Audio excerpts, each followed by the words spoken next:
All right, so we got New Balance making some major moves, as it would appear they're looking to shake things up here in the industry with their latest major announcement, which we're gonna get into here shortly. But first, I wanna start with today's marquee sneaker release from New Balance in the 1000 model. Now, this is a sneaker which we've talked about, I would like to say extensively, leading up to today's official release date. So we saw these joints drop this morning, 10 a.m. Eastern via New Balance. They also hit Kith, as well as other select retailers. And according to New Balance's official product description, they're calling this a reissue. So the 1000, originally released back in 1999, it embodies the era's bold futuristic styling with a streamlined yet intricately detailed design. Now, we saw New Balance bring these back first with the Joe Freshgoods collab from the last couple of weeks ago, and then we have the first of many, what I would like to call like limited GR releases in the metallic silver colorway. And it seemed like there was a decent amount of interest for these, or I should say good amount of interest, as it looks like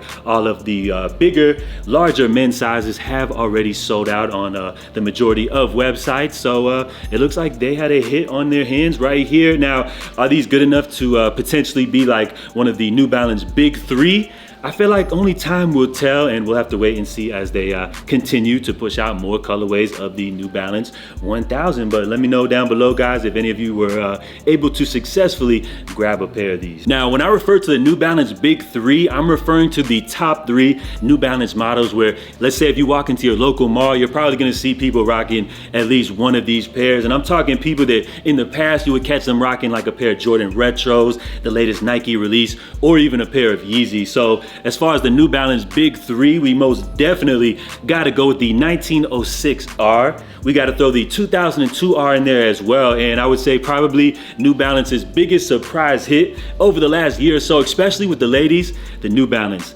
9060. So as far as these 3 sneakers, I feel like these are New Balance's most popular models, which are taking them from being like known as like a dad, grandpa shoe to really connecting, you know, with today's current audience. Plus, I feel like the fact that when some of these models originally released at the time, nobody was really checking for them, especially myself. And I think with them kind of having a resurgence over the last few years or so, they're refreshing, and a lot of people are kind of looking at these as like new sneakers or whatever. So if you don't believe me, let's go ahead and take a look at the numbers themselves. As in the year 2023, so just last year, New Balance had an amazing year, probably one of their best in the company's history, boasting an astounding $6.5 billion in annual sales. So this marked up a 23% increase just from 2022 alone. So by region, sales grew by more than 35% in Europe and more than 20% in the US alone. So it looks like New Balance isn't just a trend, and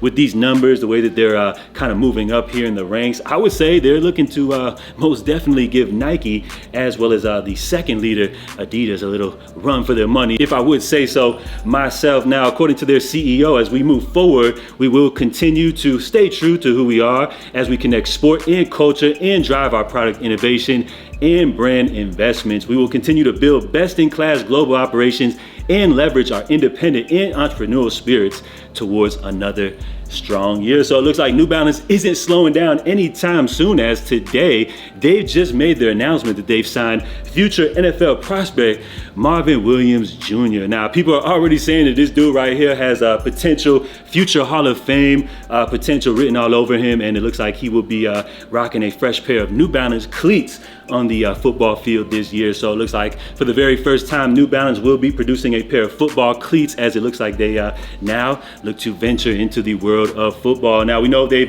been doing a lot of big things as far as like venturing into different sports avenues. They've made a little noise in the world of basketball with signing Kawhi Leonard.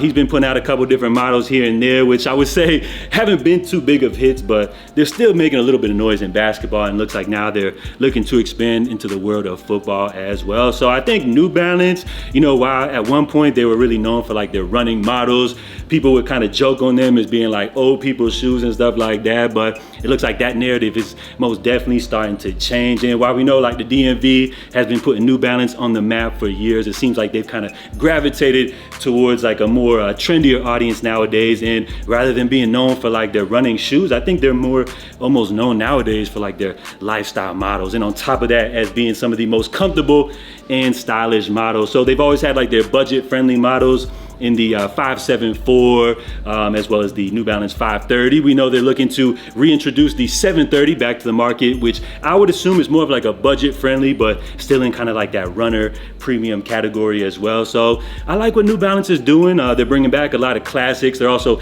doubling down on their innovation, as we saw them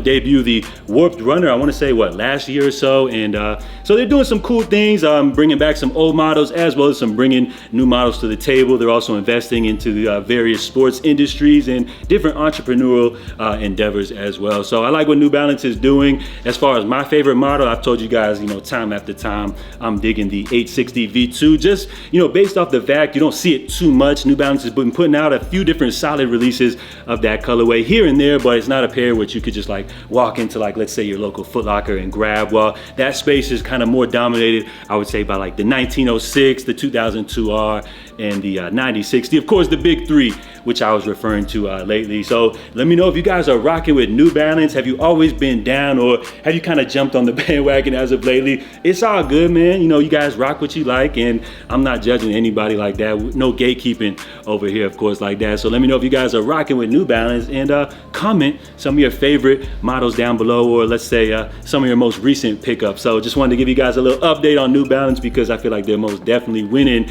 and giving the big two in Nike and Adidas a little bit of run for their money, as it looks like they're trying to take some of that market share from those guys right there. So drop your feedback down below. If you enjoyed today's video, please help out the channel by dropping a thumbs up, and stay tuned, as we'll be dropping a little Yeezy update later on today. So make sure you're subscribed up to the channel. So I'm JA, stay safe, stay blessed, and I'll catch y'all later.